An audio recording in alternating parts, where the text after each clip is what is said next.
as well. The Minister has indicated he's happy for other people to speak briefly, if that will help. Dr. Therese Coffey. Thank you very much, Mr Davis. It's a pleasure to serve under your chairmanship, and I'm thankful both to my honourable friend from Folkestone and Hythe and indeed the Minister, my honourable friend, the Minister, for allowing extra contributions today.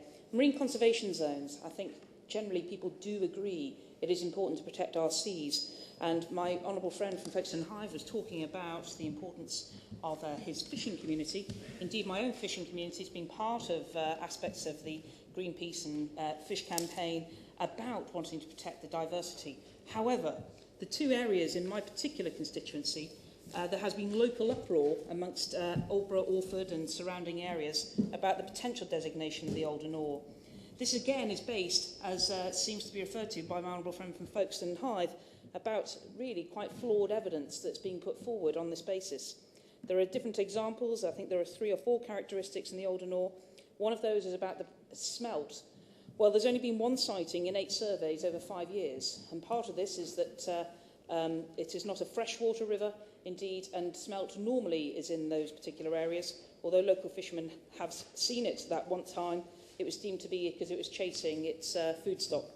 In terms of rocky habitat, again, this beggars belief locally in terms of it is believed that the rocky habitat that now is deemed so special was in fact ballast tossed off barges about 40 years ago as just literally big circular discs.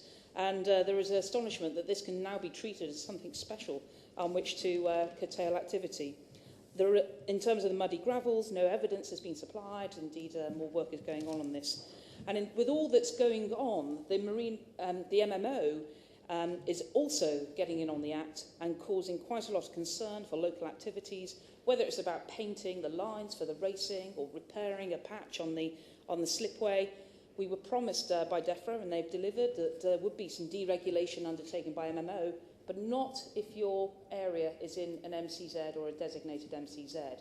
So some small activities are being hampered or cost a lot of money to fulfil. I also refer to the larger one in the Stour and the Orwell. There is no doubt that my constituency, about 40% of it AOMB, it has almost any designation that you can think of, my constituency has. The Ramsar sites, SPAs, all these different things.